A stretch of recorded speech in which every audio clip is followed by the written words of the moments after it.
from 500 BC to 500 AD, something big changed. The relationship between women and magic shifted from a place of ambiguous mystery to become a site of horror and threat. This shift in the way women and magic were presented would have major consequences. It would become embedded in the medieval European consciousness, leading to the depictions of the evil witches of the early modern period. Those famous ideas, ugly old women flying by night, stealing children, boiling things in a cauldron, all find their beginnings in the ancient world. So who invented evil witches and why? Hi, I'm Josh and welcome to Bluethorn, an AI-free channel where we look at religious and esoteric history. If you want to immerse yourself more in the world of these videos, my historical fantasy novel is now available on Amazon. Enjoy. We begin our story around 700 BC when Homer wrote his Odyssey. One of the most fascinating characters in the story is Circe. She is described as a goddess, the child of Helios, the sun. In later stories, she would be associated with witchcraft. The location of Circe's island is not certain. Possibly it is located off the coast of modern Georgia, in the Black Sea. When they first arrive on the magical island, Odysseus stays back and a small group are sent to explore. They find Circe's palace and are terrified by the savage lions and wolves outside. But the beasts do not set upon the men. They rear up instead and fawn on them with their long tails. Inside they can hear Circe singing, her voice echoing through the palatial halls as she weaves a divine tapestry. Fearful and hungry, they call out, and Circe appears at the glimmering doors. She invites them inside and offers them something to drink, a delicious mixture of honey, wine and barley, but magical drugs have been mixed into the concoction. Suddenly she taps them with a magical wand and the men are transformed into pigs. Then she ushers them into a pigsty and leaves them crying and wallowing in the mud. Only the sensible Eurylochus escapes. He avoids drinking the magical brew and runs back to tell Odysseus and the others what has happened. In this first scene we learn a lot about Circe. To start with, she lives on an island temple palace in the east. Possibly this connects her to the Greek goddess traditions in Anatolia, where followers would whip themselves into an animalistic frenzy in honor of the all-powerful feminine divine. There is no suggestion here that Circe's power represents some kind of evil dark magic opposed to public religion. Rather, she represents a foreign religious tradition which seems to be totally unpredictable to Odysseus and his men. Circe's greatest skill seems to be using herbs and drugs. She is a divine medicine woman. She practices pharmakia. This Greek word derives from ancient Mycenaean. It is an inherently ambiguous term. Pharmakon can refer to healing medicine, poison, or a magical spell. When Odysseus hears what has happened, he takes his sharp bronze sword and walks through the sacred forest to the temple palace of Circe. But on his way, a familiar Greek god greets him. It is Hermes. Wretched man, where are you off to? Your friends are penned in Circe's house, pigs in sties. You'll end up just like them without my help. But I will save you. Hermes gives Odysseus an antidote, a sacred herb called moly.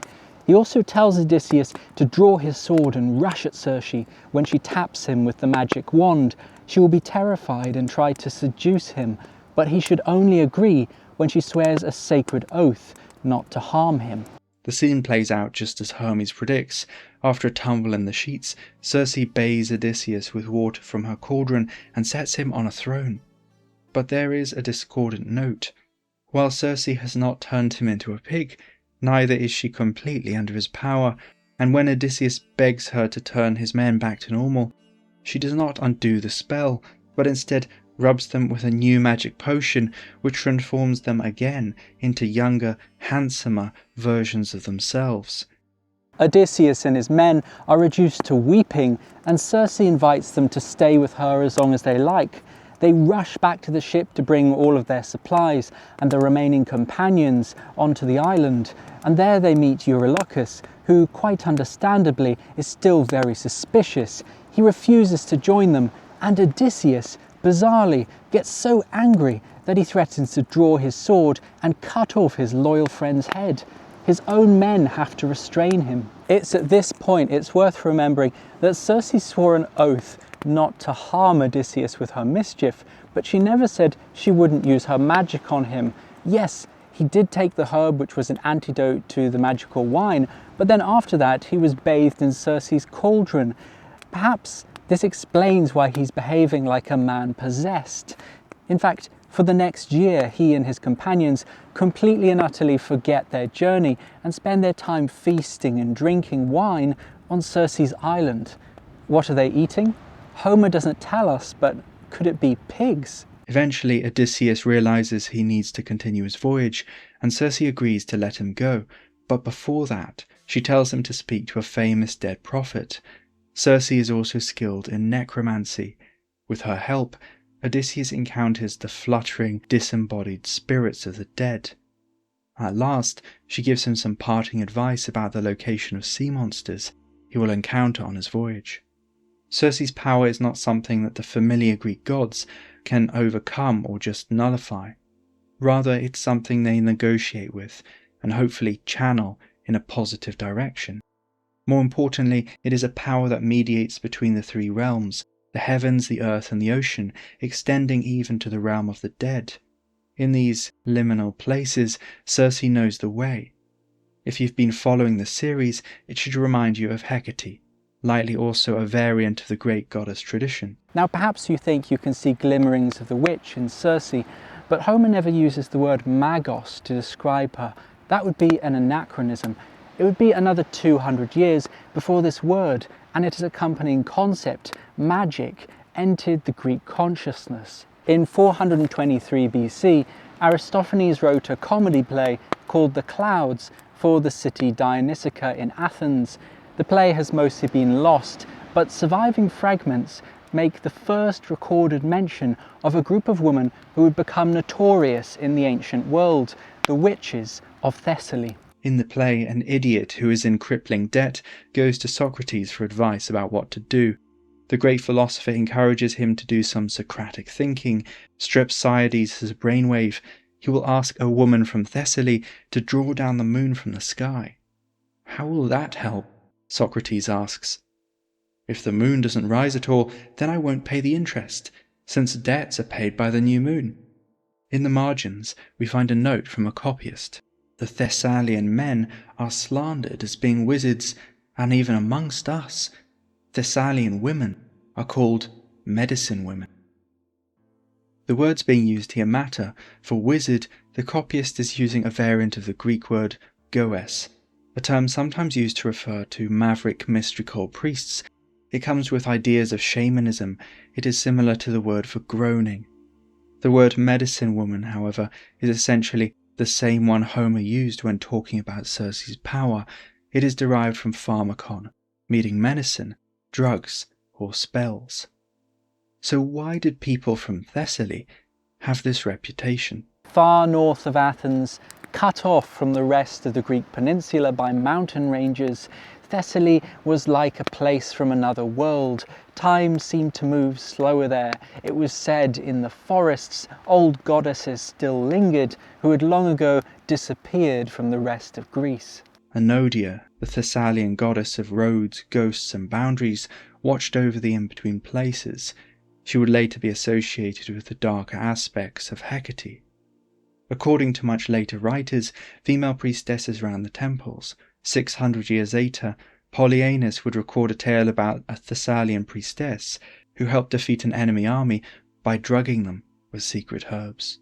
Weird herb lore and strange goddesses marked out the Thessalians compared to the rest of Greece, but there was something else which made them unique, the famous claim that their women could draw down the moon.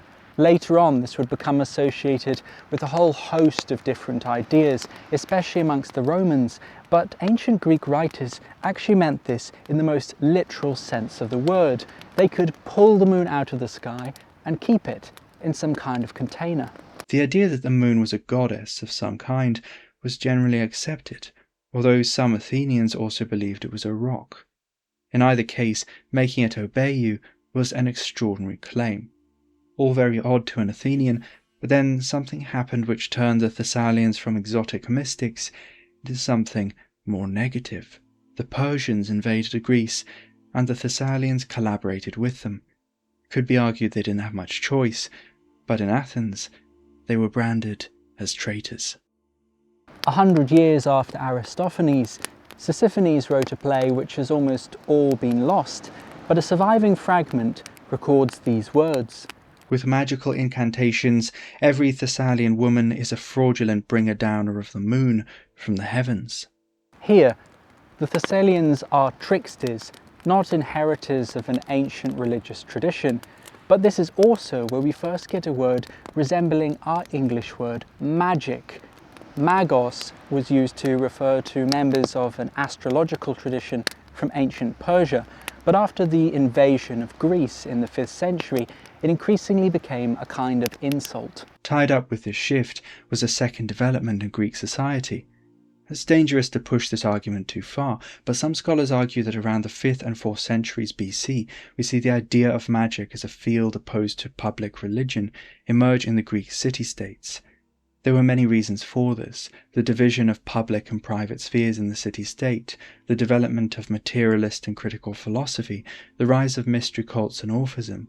You can watch my video on Greek love magic to learn more about this. We can see this shift in perspective in the Athenian view of the Thessalians.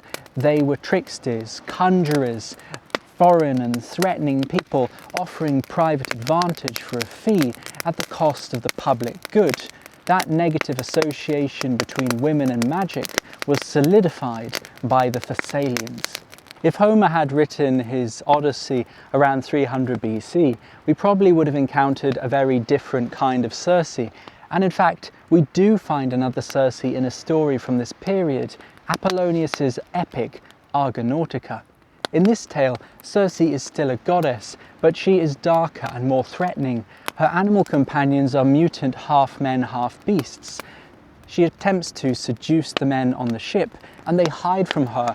Only Jason and Medea dare enter her palace, and they're only safe because Medea is her niece. But if this Circe is more frightening, she is also less powerful. She is subject to the authority of Zeus. She agrees to perform a sacred rite to absolve Jason of the sin of killing someone. This involves making offerings to Zeus.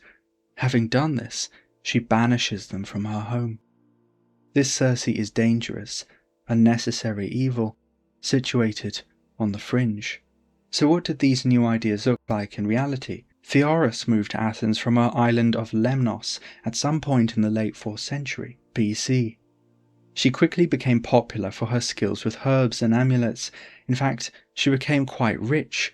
Like Circe in the Argonautica, people went to Theorus to solve serious problems, even if they were a little bit scared of her.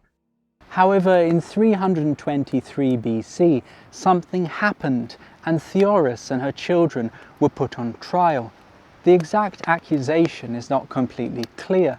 It's possible, some people have suggested, she accidentally poisoned someone with one of her magical herbs. However, it seems more likely that the accusation was asebia, the accusation of impiety against the city's gods.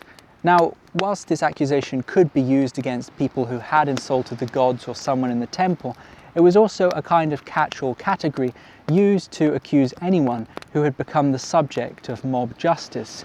A great example of this is a famous Greek philosopher who claimed that the moon was a rock. He was accused of asebia and exiled from Athens, but this was because there was a political conspiracy against one of his patrons. So Theorus's crime may simply have been that she became too rich, successful and notorious for her magic. Compounded by the fact she was an outsider and a woman, there is no mention of a husband. She was in a potentially vulnerable position. As is so often the case in the ancient world, she was first denounced by her maid. Theorus was executed along with her whole family, probably by the same people who had paid for her services. A few years later, a man named Eunomus was using her herbs and potions to cure people having epileptic fits. Theorus's case is rare. There's little evidence for trials against women accused of using magic in ancient Greece. Many women used magic with no consequences. Some curse tablets were specifically written by women. It was people who became famous for their magic like Theorus, who are in a vulnerable position. Perhaps Apollonius's Circe reflects this fear. After she has helped Jason and Medea, she banishes them from her house. They are political refugees, and she can't help them. If she does, a dream tells her, her home will be burnt to the ground, and her sacred herbs scattered in the ashes. Across the Ionian Sea, Rome had developed its own approach to magical female power. While in ancient Greece there is no evidence for anything like mass witch trials, in Rome a different, more disturbing pattern developed. In 331 BC, an epidemic swept through the city, and over 100 women were executed for causing it by veneficium. This is a bit like that Greek word pharmakon, but it tends towards the negative. It means either a poison or a magical potion. This Roman tendency to mass scapegoat women and accuse them of brewing magical potions reared its head again in 180 BC. This time, thousands were executed after being accused of veneficium. Deadly poison and magic were closely connected in the Roman imagination. In 81 BC, the Lex Cornelia, a law directed at forms of murder, made killing by veneficium carry the death penalty. In the imperial era, this law was applied more broadly to all forms of harmful magic, like love potions and spells designed to control other people. And this wasn't just a legal case. In 19 AD, an up-and-coming contender to the imperial throne called Germanicus died after he claimed he had been poisoned by the governor of Syria. Tacitus tells us that people found evidence of black magic in the Syrian governor's house, including human body parts and curse tablets inscribed with Germanicus's name on. Not long after this, Emperor Claudius and his son Britannicus both died by poison, possibly administered by the famous poisoner Locusta. She was a Gaul whom Nero rewarded with a fabulous estate. Apparently, she opened a kind of school for poisoners where she taught others which plants to use. She was executed on Nero's death. Through examples like this, the foundations of the evil Roman witch were laid, and when Greek writers looked further afield, to Greek culture and history, they found what they wanted. The stories of Thessalian women drawing down the moon or drugging entire armies fit perfectly into the Roman concept of veneficium. Thessaly lost its meaning as a geographical location. It became a word associated with witchcraft and evil magic. There are many horrifying Roman depictions of women and magic, but the most famous remains Erichtho, a Thessalian Vates, whom Lucan describes in his retelling of Caesar's civil war. Erichtho is a Vates, a seer who can foretell the future. She is an unpleasant sight. Her breath is poisonous, grass withers at her feet. In addition, she has no respect for the gods or Roman society. She lives in caves and cemeteries and steals body parts from the dead. When asked about the outcome of a civil war, she searches a nearby battlefield for the corpse of a soldier. Then she brings it to life and commands it to tell her the future. There's echoes of Circe's necromancy here, but this is more corporeal, more disgusting. The dreadful witch hangs over the dead body. While kissing it, she mutilates the head. She forces open the mouth and, biting the tip of the tongue, pours inarticulate sound into the cold lips and sends messages of mysterious horror down to the ghosts of hell. The body is refilled with warm blood, with foam harvested under the light of a moon, and of course with a magical potion. Then it comes to a sort of life. Erichtho threatens to submerge the universe in chaos unless the dead soldier agrees to tell the future. That is the power she has. Compared to Sextus Pompeius, the Roman consulting her, she is far braver and more ruthless. She is, in fact, more masculine. The point of Erichtho in Lucan's account is to show just how absurd and ridiculous the Roman civil war was. Erichtho represents everything that is opposed to Rome. She is a human witch who is more powerful than Jupiter. She is an ugly hag who celebrates death. She is a tomb, not a womb. She is a woman who outmans the son of a famous general. Magical women aren't just evil, they turn the universe on its head. There has been a shift in how magical women are depicted. In Homer, Circe was a beautiful, ambiguous goddess. Hundreds of years later, the Circe of the Argonautica was dangerous, necessary, but also vulnerable.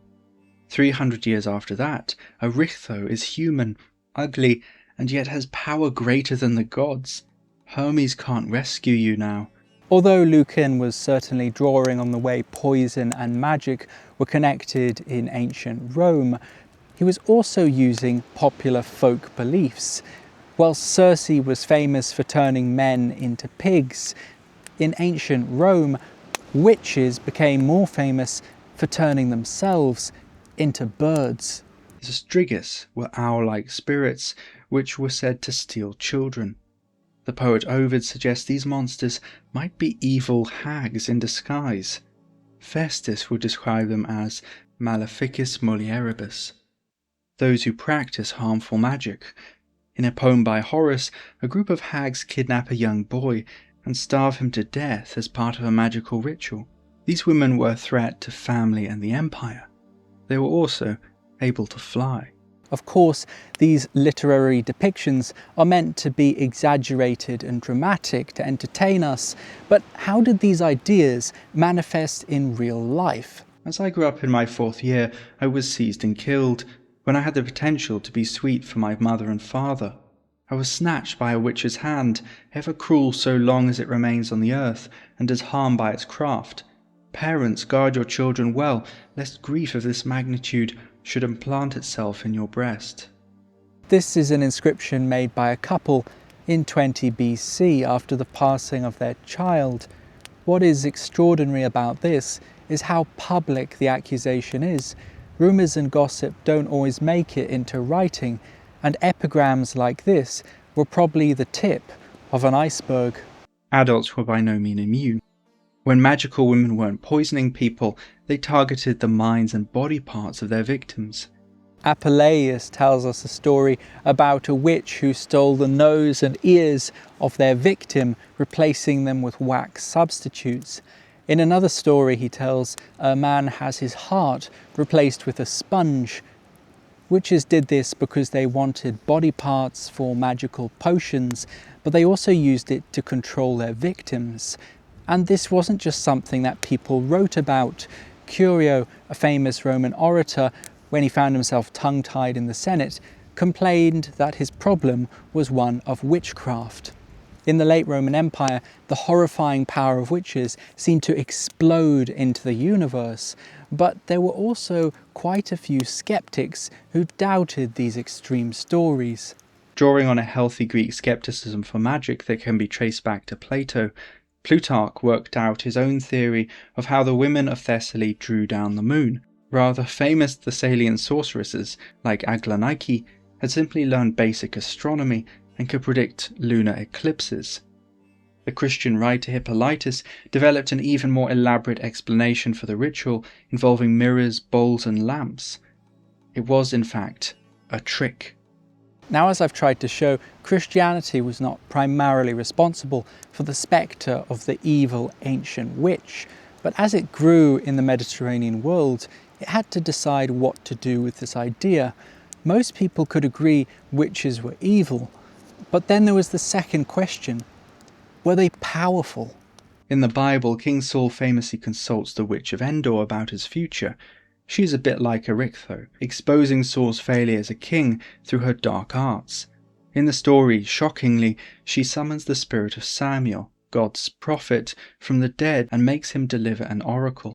Christian theologians were obsessed with this story because it seemed to suggest that witches were more powerful than the prophets of God. For some theologians like Origen, it was perfectly possible to read this story at face value. For others like Eustathius, the entire thing was a magical trick, an illusion created by the witch, and still others suggested that the spirit which had been summoned was not Samuel, but a demon in disguise. These Christian explanations for witchcraft are all sort of meshed together in the writing of St. Augustine. In The City of God, he discusses a lamp said to burn eternally in the temple of Venus. There are several possible reasons he offers. First, it may be an ingenious trick. Second, it is the result of magicians channeling demonic power.